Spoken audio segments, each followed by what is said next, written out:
dwumadi on akoma 87.9 FM o share live on so ewo Sekrum Papa B TV eno Grace ono na ni aba ene obeya itu akanu a wafiri mu yaya yi oba Grace ya friend Kofi Asante akoma FMT format na te say eba so nyame adom monka fra munue nsu ne enue why chenchen bi na edi mowu na ye den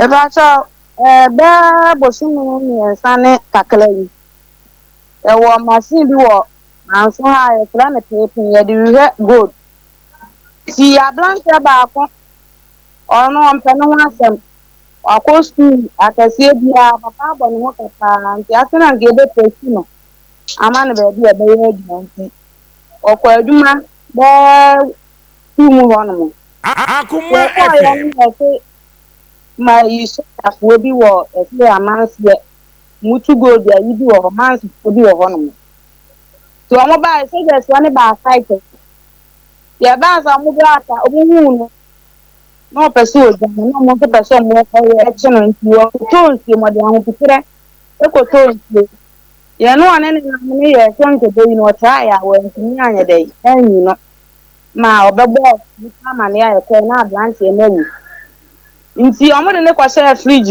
na anu me nda ni eyi no ya ba sa na se kire ni de eni graba bi o anya le de akuma FM ti eyi ni samante ti soloku eni ade nti mabo be ti wo ho no ti sa bi bi wo no a wa ma ye 1 city ya ni abele na ye 1 city we mo ma no ma ba ji ye ni na ye ti na wo na ye ofisu ma be ma na ye ma be si nti e na kwa ni wa na ye hu se wutie Ghana kuma ko bi aba ti soja for ta ni bi ani samlante ni mu yi ni free kwa mu wo aka ni ye ya se wa yi aba ewo kan ni no de agu no na no se abema ba ko tie mo ba mo ni wa no so mpe no wansem akuma efe na omodi agu ni so la ma ni ko wura abere wa di dem se je ni wura dem o ko ti abema ni bo no tie tia no ama ni duru ekwan no o ti ni kla abere wa ni dem ni na ba ba furo mo ko so nka mo bo ndan ko ka mo ye ba ni sa no mo ye se ba ti no se onu de won kan hu wanya ahwie aban wanya ahwie ni aso ne ya se omo kwa akwaji na mo ye wanya ahwie omo nya ahwie ni ya so soja ni na yitio wa ma wo ni su otu ni ensa de atasu bi na boys ni se oyi bi ni no ye nyina ya yitu ye dwane won omo anu mu wo mu fie nyina e bi soli dwane timi wo wan mu am ye se ni san so da mi se ni padom edie me sabi ni akre hospital bi a tell TV ye be na me na dom ye mo san ko kwa de so je ni san so de agu obi so na mo se ye ra ba ye bi di fusia na etu na ka wona ne ba timi bo de na ni hu aba ya akro timi jina wono na me se o friends on be di e uta o na di o se ni di ga ba ko na ye se wu ni e fish na so ni ni e fish na so ni e fish onu jina na ba bi no ande e be na akuma FM ampano se mteji wa hospital na se ni nan eni e baba na edin uni akuma na apani mimi aketwa ukura kwala leche kwala be afenifa ni 2 years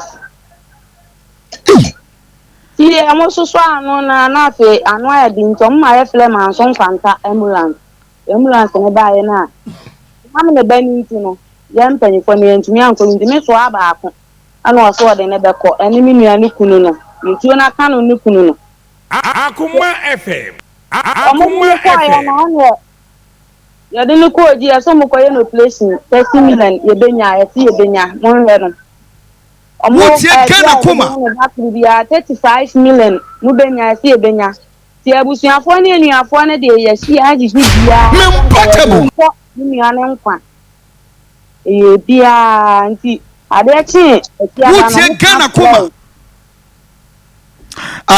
nti mebo operation o ma nya anye o ma yo operation na wie okay ma tu se bi ko mo gande bia 35 million se ya ma mi papa we da pa de be ton dia he we ni nti o mo do mo ho akora na ma ye Sikwasiara ta kwasia ya fi e po bi kwa asa so ne sebe ya ebenye sika na ni mu animu ya kwasa afra ne ya. No mutili wa won so wodi wa ba bibia wa sa ofo so say on sa be kan e de no be so fa no. Ya kwa ya me ka ko de nda me ka me be bi fi be 40 wo ha no obi sele me fon so. What the yes. Am se de na esi na mu nua no ho te na nte na ho ye. Isa o ku ko nyati na so amonto. Ni ko mi ni akita ba ko na nti ya de. Wa no wonu ko nya ko no sisa. E si Kristo enu ni. Akuma FM. E si tu ni America e ko du se wa nipa na abo tenki. Komo ampa se. Ni na wu. Mba so nti sa ya. Enti omo ye no operation no meme da na nwumre na. E ba chan mo ye be 40 ni wonu kunu na. E ko ni nse be 40 no ma ye wi. Umudi ni bedu ahmaten be 4. Emba nke 234 mu hono. No mo di ni be. Ante asem ni si memenda be tambe. Memenda kama asem ni si de na abo be 10. No emba nke Anopa. Anopa. Nti tuo ne kan no omre ne call mo hospital ketuo mu hono. Be one ata no musande ne call agro esum hospital ho. Beba sa ase no mo ye ne sa Grace Hospital ho ma si ni bi wa ha no mo nti o mo ra na mo aye de ne ambulance e di ni ko ji anko Grace ni kala ko ji sei. Okay. Nti oba bedu G be tambe meme da na nwumre ana awia. Okodu awia na se awia be se 3:30. Nti ena omo ye operation ne be tambe. Operation no nuku na nenu atam ne chere operation ni de omode ni kodu abe wa na wata. Akuma FM. Oh okay. Oh okay. Njere and the hospital ne be ye bia no mutimi ye o mafamu de. Ya mafamu de nyina ma akra no mo de ne da mo kra. Mo de nyama kata na ne se be ya on kasa manfna ma enkoni mu. Aye nyina ye nya gide o mu se mi nua ne de. Besin aba be kan yan ka. Ne de ya na anyi ni da se. Ni ani betini e ko place no tini akoya abade a wutie Ghana koma enti ofiri mu wieye mpanimfo aba mo ho ba to anta de bia komenda na ma so nka komenda mo ba ha Akuma FM. mo ba ha no nti e de ne school ni nti no and si de mo kan ba no pe ma nya nti e se mo kan so ba ya no pe na mpese me boa me ho na me ko na nko tie de o mo nso e de ba mo de aflema no pe mo de o no amsafro sebi afi na do afi na to ha haya akoma 87.9 FM o hwe live on Sacrum TV Papa B TV medin de aduana bakofi asante oba ye ne no edi nkomo yi eye Grace ono enuaba na wafiri mu yi ewo Manso Datano na amsafro wo sami nyina ne se na no memeda bema yesi wawu as a result of military for ekwen kata no wirem ewo galamse machine ho penpen ho na otonsuom wo mokosie na wo motwi soroku kronim na police military ene kroma no kokohia ya tututuo ema oba oda ho fe bai wa so no nti unu abai ni din edesen Felicia Dankwa Pachan, mna mutuki na ne baketwa senechi. Ikuye ni kan akora na nsem be fie ni ntachi. Ono nso kora ya baneji ni nsani nyina. Nzisi akwala no ho te sen. Acha akora ndi nyanya. Akuma FM. Grace erade nka mo ho. Why? Nzisi abusua no mo ye den. Acha abusua ndi se committee fo ne mpanyinfo wo kuro mu ne de kwada ha wo. Nti ani ha mo nso tuwa na mo. Ese a na egusu a so de so na be ya sa de de mo so mo hu wo mo ese de no na mo na egusu a eku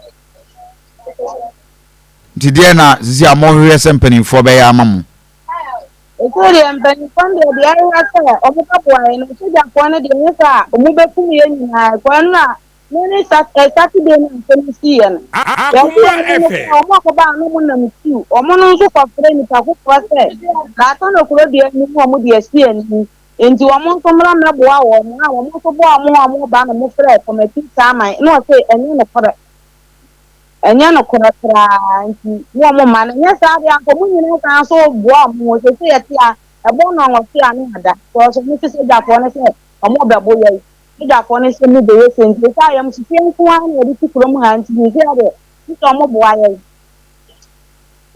na aban anu binum na ye sa ade ada ko no ko bi ani bi ya ya mo bo nti sa ye mi se Akuma FM. Omo military for no tim krum ho ana. Boy ya dumla Me asoja for no tim krum ho a. Pacho so ya pondi e so mu firima omo wa ma ku tonto firima. Angu tonto firima no omo wo. Ti omo no ne ye wo na eden. O fa fom kora obetumi aba. Grace Eraden come ho. Why?